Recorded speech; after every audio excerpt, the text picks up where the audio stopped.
The Referral Navigator Limited Series Podcast.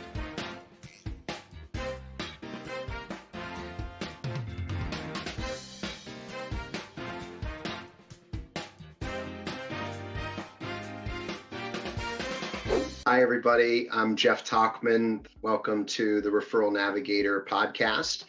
And we're here today with Michael. Michael's a managing partner of a law firm. And we're going to talk about business development through referrals. As you all know, lawyers can get referrals from their own clients. Lawyers can get referrals from other professionals. So we're going to dive in and talk a little bit with Michael about himself, about his firm, about the types of cases they handle, about his strengths when it comes to business development through referrals, any sort of systems or tools or strategies or techniques that he and his partners and associates are using. We'll talk about his goals when it comes to referrals, mistakes and problems and roadblocks, as well as talking about his action plan. And that's our framework for the discussion. Michael, welcome to the Referral Navigator podcast. Thank you, Jeff. It's a pleasure being here on the podcast. And this is an area that I'm really excited to talk about. I know that really referrals and business development is something that's essential to the success of any law firm and any business. So it's definitely an issue that we take great care and pride in here at our firm. That's awesome. I appreciate that. Let's start with a little background on you and then a little background on your firm before we get started. Tell us first a little bit about your background, your education and experience and background in terms of types of work that you've done, and then we'll get into a little bit more about your firm. Well, I grew up in just outside of Pittsburgh, Pennsylvania, went to the University of Florida for law school, decided to go back to school, and I obtained a MBA degree, ended up in April of 2010 joining the Ticktin Law Group, which is headquartered here in Deerfield Beach, and became the managing partner of the firm. And it's been great because I've been able to see a really high amount of growth here at the firm. And a lot of it's through the business development efforts that we've put in. That's great. And great school. I was actually just looking at the U.S. News and World Report, the rankings for the law schools around the country, and UF, where you did your JD and MBA, is quite a bit higher than my school. Not much higher, but a little bit higher than mine. I was just looking at it yesterday. I went to Arizona State and did my JD and MBA as well. So you've got a great school. I think definitely the top ranked in the state of Florida, and great background in education. Tell us a little bit more about what makes you referable as an attorney. Let's say John Doe is your client. He's going to refer you maybe a little bit because of your background and experience, but probably more because of the work that you do for him. Well, in your mind, what would make a client like John Doe feel like he'd want to refer you to new prospective clients? In terms of clients, here at the Ticktin Law Group, we handle all different types of civil litigation and transactional work. So we get a very diverse group of clients. We have a lot of clients that are involved in personal injury situations, probate, family law, business litigation, entertainment and sports law. So one of the things that I find that's really important in terms of being referable and having clients want to give word of mouth referrals would be making sure that you are being able to be a resource for your client. And what I mean by that is, especially in a legal situation, you're wearing many different hats for the client. You may be a counselor one day, you may be a navigator the next day, you may be an advocate in court the day after that. And what clients often, come to us is they say, hey, we have a lot of problems. We have a lot of issues that we need to deal with. And where we stand as their attorney is we stand as the champion between them and their problems. In fact, one of our firm's taglines is the lawyers you want between you and your problems. So being referable means to us to be able to be a resource for our clients. I really like that tagline. I think you said the lawyers you want between you and your problems. I like that tagline a lot. And then from client perception, part of a client's perception that makes an attorney referable, sort of the bedside manner of the attorney, their communication, their responsiveness, their ethics, their personality. What would you say are some of the things that make you and some of your partners referable. Looking at the philosophies of the firm and the mantras of the firm, we display very loud and proud on our website what we call our 3 C's. And those 3 C's are communication, creativity, and cost effectiveness. I find that the number one way to keep clients happy is to communicate with them. Nothing's better than just having a quick phone call with a client, explaining what's going on currently in the case, and then outlining what some of the next steps are in the case. Also looking at the issue of creativity, coming up with creative solutions, not, willing to, get from point A to point B. The last part being cost effective. 99% of my clients don't like being in lawsuits. What we can do is make the situation a little less painful by being less painful in their wallet. Thank you. With some of the law firms that I work with as a consultant, some of their strengths, once they're referable, involve being a little bit more proactive to get clients and professionals to give referrals. And let's focus on that now, which is how do you go and get the referrals if you are referable, which is what we talked about so far. Some of the clients might have a written business development strategy, and that's a good way to be more clear about their way of getting referrals. Some might have a good use of a CRM tool to keep track of the clients and important personal information about those people, including who they know and their motivation and justification to refer, and a way to make it systematic to follow up with people who are clients or professionals. Other law firms might have good questions to ask people to get to know who they know and get to know their motivations and justifications to refer business. Other people might, as law firms, might have an in-house trainer to train the attorneys on these business development type conversations. Those are some things that I've seen. How about for your firm? What do you do in order to be proactive? Given that you are referable, what do you do really well to get referrals? A minimal goal each month for every attorney, and that was that they needed to attend one networking event to get their name out there, go out and go get referrals each month. And just having that as a mindset, each month we do an attorneys meeting where we, go over education and discuss, issues that might be happening. But a portion of that meeting is to talk about networking events and business generation and referrals. One of the strategies that we also employ is that we provide business cards to each of the staff members as well. They have their business cards in hand that they can use as an opportunity to refer the firm to that particular person. So at the beginning, the strategy is just making sure to have that idea at the front of mind that business development is a critical element to a successful law firm. If I could give an example with a brief fable. There's a wise man walking through the forest, and he came upon a lumberjack, and the wise man said, I've got tools and experience here to sharpen your saw for you so that you can cut down more trees. And the lumberjack said, no, I'm too busy. And so the metaphor being that if a law firm is not making the time to focus on business development through referrals, holding the attorneys accountable, giving them systems, tools, training, etc., and their excuse is they're too busy, well, then they're the lumberjack. They're missing the opportunity to cut down more trees with the time they are investing. So let me focus in on that meeting, which I think sounds like one of the ways that you're helping yourself and the other attorneys to sharpen the saw, so to speak. What kind of things do you do during that meeting to train the attorneys on how to ask for referrals, or who to ask, or how to use their practice management software or spreadsheets effectively, or conversations to have with clients to find out who the clients know and their motivations and justifications to refer, to actually work on going beyond, the planting the seed, hey, let us know if you know anyone, which a lot of attorneys do, which I think is better than nothing for sure, but not very advanced, to something more advanced where you're actually finding out who the people know, finding out their motivations, and connecting to the right people more purposefully. What sort of things are you doing in those meetings that you're holding, which we might call sharpening the saw? We're looking at going beyond the point of the simple business card exchange into actually developing the relationship with the potential referral source or the potential contact.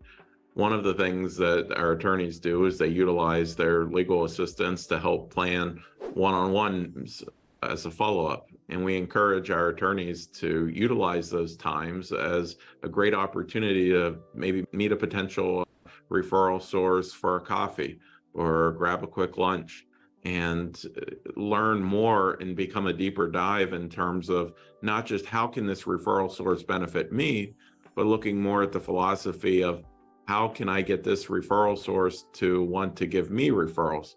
And I find that one of the best strategies in terms of doing that is finding out how you can actually give referrals to that new referral source. Excellent. Let's go on now to talk about some goals. If there was anything that we didn't mention when it comes to strengths in getting referrals from clients or getting referrals from professionals that you think we missed, we can go back.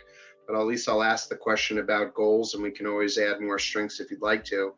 When it comes to goals from getting referrals, pretty much every attorney would say they want to grow their firm, grow their client base. So that's kind of the obvious answer. But more specifically for you, the specific types of cases that you want to get, the kind of referral relationships that you don't have in place yet that you'd like to build, maybe certain skills that you or the attorneys in the firm don't yet have at the highest level, the vision of the sharpened saw, so to speak, that you want to have that's not there yet, maybe a goal related to the use of the CRM tools or the practice management software, the spreadsheets you mentioned, maybe a better way to have the meeting that you have monthly with the attorneys, maybe a better way of training the staff to get those and give those business cards out and collect names. What are some things that you want to have in place that you don't have yet? I find a lot of the development is within building sub-networks within different geographic areas. So many times clients may need services from other vendors or partners in which may require an in-person visit. So for example, in a personal injury setting, perhaps someone needs to see a chiropractor or go to an MRI place. But the biggest challenge for the client is getting from point A to point B or taking time out of their schedule to go see that particular doctor that may be 45 minutes or an hour away. So one of my goals is to develop in each of the little communities around South Florida is to develop little networks of referrals with different types of providers. Also, I would say another goal is being able to make sure that we're involved in many different areas and attend different events that are available to us within the community. I know that we've attended events through various chambers of commerce or bar association events or events through young professional organizations or events through different types of practice areas that we may practice. But just being able to learn about all the different events that are out there and really take advantage of them. Thank you so much. A good point for me to mention the JD networking group, which I just mentioned to you before we started recording the podcast, and a good opportunity for people to come and build their network in a very wide geographical stretch. JDs, of course, Juris Doctor degree holders, but not just practicing attorneys, JD degree holders like myself who don't practice law.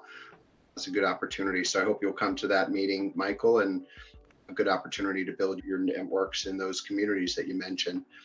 Other goals that you may have might include to have more training for yourself or the attorneys. You might want to have a better system. You might want to have some steps to follow in terms of what to say to a client in order to get more referrals from them. You might want to have more training for the staff or for the younger attorneys. You might want to have other goals that you want to accomplish with the firm.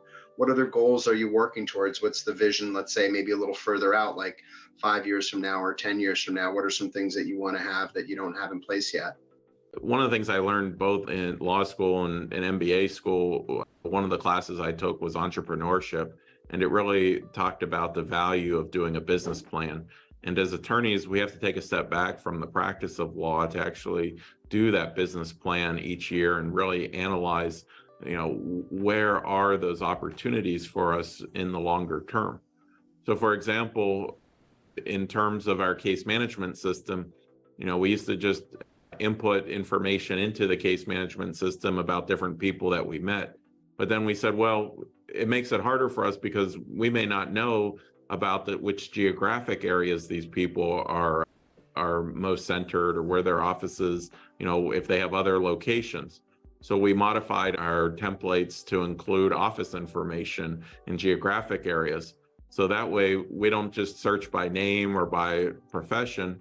Very good. And then longer term vision goals for the firm that you have 5 years, 10 years from now, some sort of skill or strength that you want to build for yourself or the other attorneys when it comes to generating referrals from the clients, maybe techniques that you want to have or steps to follow or language to use, questions to ask, referral stories of success to put in writing and share, different newer version of the business plan in writing that you want to have. Obviously, I'm giving you a lot of choices, but you tell me, what are some of the things that you want to have that you don't have in place right now that you think would help your firm to do an even better job of generating referrals from clients and from professionals? I want to make sure that we're utilizing the different technologies. One of the things that I noticed is it seems like every 5-10 years, what we're seeing is a migration off different social media networks. So you probably remember, Jeff, and I remember when MySpace was really big. And then everyone migrated off MySpace and they went to Facebook, and then they went from Facebook to Instagram, and then from Instagram to Snapchat, and all these different modalities. So it's utilizing those technologies to be able to grow and expand, being able to expand the web presence of the firm. And that's an area where I see where our firm's going to make sure, even if we adapt and go with these technologies, that we still get out there and make that face-to-face commitment, because that's where a lot of networking and a lot of referrals happen, through word of mouth referrals. Let's go to our third step, which is about concerns, roadblocks, difficulties, mistakes.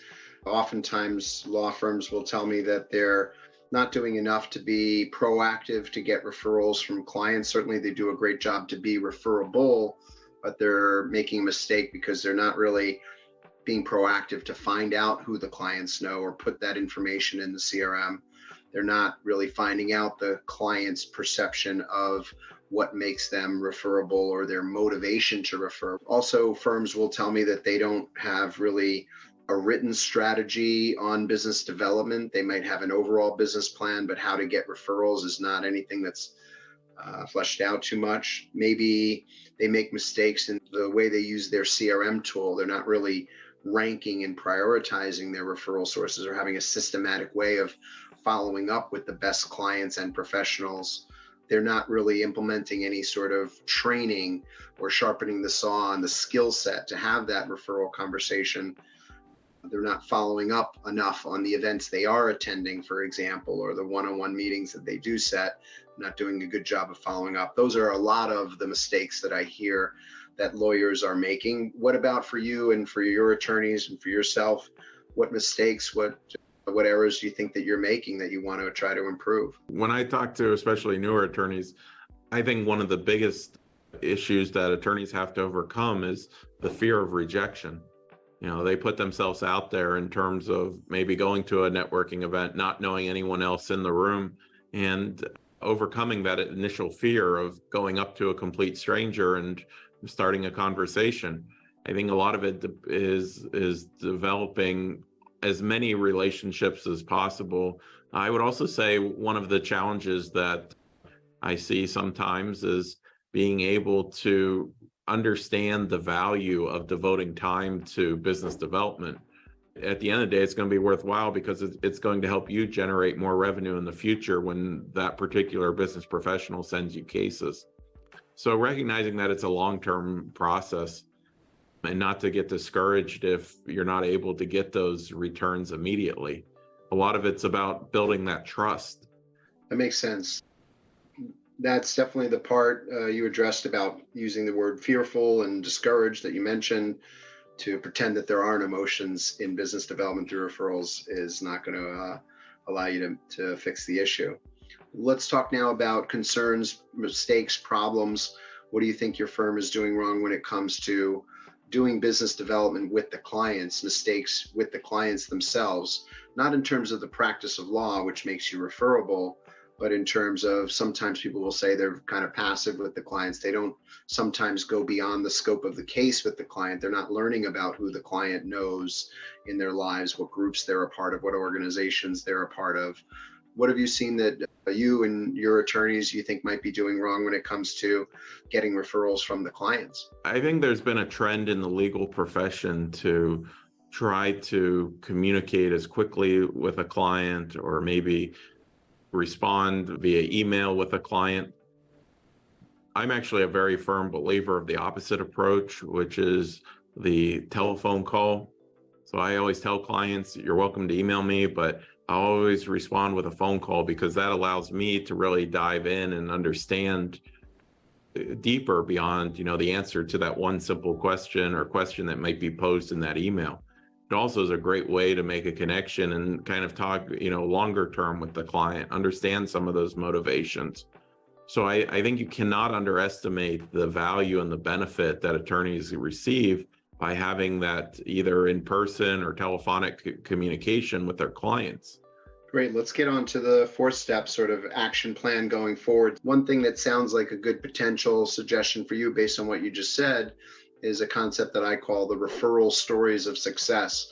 That is, let me tell you, prospect or client, about another client that had a similar situation and how we dealt with that situation. Not only are you telling the person you're speaking to about how you helped a client, a prospect that became a client, but you're also telling the person you're speaking to about the referral source. So if you include two characters in the story, the referral source and the client, now the person listening to the story is able to learn how to be like the client, of course, which is why people do that naturally in the first instance.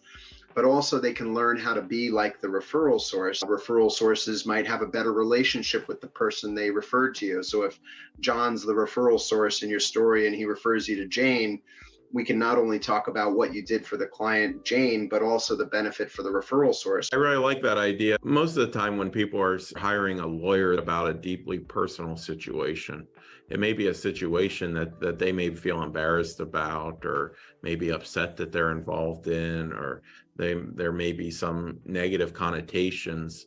So that can be a really challenging point in terms of someone basically letting others that they may know into their life to say, hey, I know that this lawyer does a really good job with divorce law. Well, that may lead to the conversation, well, boy, did you just get divorced? Like, why? How do you know this? So by being able to bring in that third party or modify that situation, I could see where that would definitely be a way to really bring on new opportunities and new referrals for doing that. And it would make the client, let's say if the client's the one that's trying to help you get referrals, to make them feel more comfortable about referring a client to the firm. Yeah, a good way to expand the client's understanding of what your firm is capable of doing for clients. And also, like you said, they could be uncomfortable thinking about giving a referral if they haven't heard how it's done well. So telling them about how John referred us to Jane, that can do a lot to convince the person you're speaking to that they too can act like John. You can teach them and train them how to be like John, the referral source, by telling them a story about John, rather than just telling them, hey, you should refer me. Tell them a story about how John referred us to Jane. It's a little softer, easier approach. Other clients that I've worked with, law firms, have wanted to take new action. They might want to be better with their use of the CRM tool to capture information about clients and who they know, capture information about their motivation and justification in writing, capture maybe more specific good questions to ask, put those in writing, write the referral stories, as I mentioned. They might want to have more frequent training or more robust training on the referral conversation, perhaps role play, rehearse it, practice it, have some steps to follow. What are some things that you want to change and do differently with your firm in order to generate more referrals from clients? Sure. So I talked before about how we have the goal each month of each attorney going to one networking event a month. it's about expanding and building off of that. I think that there's no cap in terms of the number of events, number of programs. The more connections you make, the better off you're going to be as an attorney. And it's being able to stay well organized and stay well managed in connection with that. So we're constantly looking to develop and improve the systems that we have in place. And then it's about educating new hires. As part of our training process, we educate the new hires in terms of utilizing the case management software programs, utilizing the spreadsheets, adding to the spreadsheets, making sure that new hires know where this information is, making sure new hires know how to utilize the tools and the resources that we give them. And that's why, as a part of our meeting each month, we don't just talk about the events that are upcoming and saying, well, we know these organizations are doing these events, but we talk about, well, what were certain strategies that you may have utilized when you went to the last event? What were areas, did you get any feedback from anyone that you spoke with? Did you come across any really interesting business cards or marketing techniques? Those types of things. I've been seeing some people implement are these digital business cards where people may scan a QR code, or they may have a tap to business card. So I know in terms of looking at action items, I'm doing some investigation into seeing if, in addition to a traditional paper business card, whether there's a value to providing that as an option as well to people. And I think first thing, thanks, Jeff, for the opportunity. As I mentioned, this is an area of the law that for me is a lot of fun. You know, it's fun to win a case in the courtroom, but it's also fun to look at the practice of law in terms of going beyond the nuts and bolts of the individual cases. So I think it's great the work that the Referral Navigator does, and in terms of developing a referral network and helping lawyers understand the business strategies that are necessary in this area. So in terms of that, what I was really interested in learning is maybe you could help me understand, you know, if you had the one big piece of advice that lawyers, you know, are maybe missing out on in terms of building their business and getting referrals, what you would say from your seat. That's a tough question. So maybe I'll give a couple instead of just one, but I think it goes back to that metaphor I was using. Like you, for example, were saying you have this monthly meeting. I might suggest it might be worth sharpening the saw every week, for example. Have a discussion on a more regular basis with accountability and a specific plan in writing. So during that weekly meeting, monthly is now, but maybe change that to weekly, and have some clear, specific action plans for each person on the whole team, not just you, but the other partners and associates, the attorneys, and also the staff. Let's be really clear in writing about everybody's, and you'll notice these 4 steps because we just went through them, their strengths, their goals, their concerns, and their action plan, which we just covered. Make that clear in writing for every person on the team. And now you've got a strategy document, some more specific action items for each person to take. And then if you are doing that on a weekly basis, now you've added some element of accountability and continuing to sharpen the saw, that it's not a one-time, like, let's all attend a seminar on how to get more business and then take away what we can, but it's more regular. And you, as the leader, the managing partner of the firm, you got to lead by example. So you have to be the one coming prepared to those meetings, for you yourself to say your own strengths and goals and mistakes that you've made, and lead by example in those meetings. I act as a moderator for those discussions, but I do not come in and play the role of the leader of the firm. I need the managing partner, or at least the practice group leader, if I'm working with a practice group within a larger firm, to play that role in those weekly meetings that we have. So I guess that would be sort of my one suggestion, to have weekly meetings about business development through referrals, because for a lot of the clients I work with, it's certainly more than half, oftentimes more than 80% of their origination comes from referrals from clients and professionals. Thank you so much, Michael, for taking this time to have this discussion with me about business development through referrals from clients and professionals. I thought it was an excellent discussion, and I hope and I believe very educational for the listeners to think about how they themselves can be a better managing partner for their firm if they're in that position. And then, of course, please reach out to Michael if you are a potential client in need of his services. We're going to put up Michael's contact information on the screen right now, and you can reach out to him at the email address, the website, and the phone number that you see on the screen. Michael, thank you so much again, and to everybody, see you soon. Bye-bye.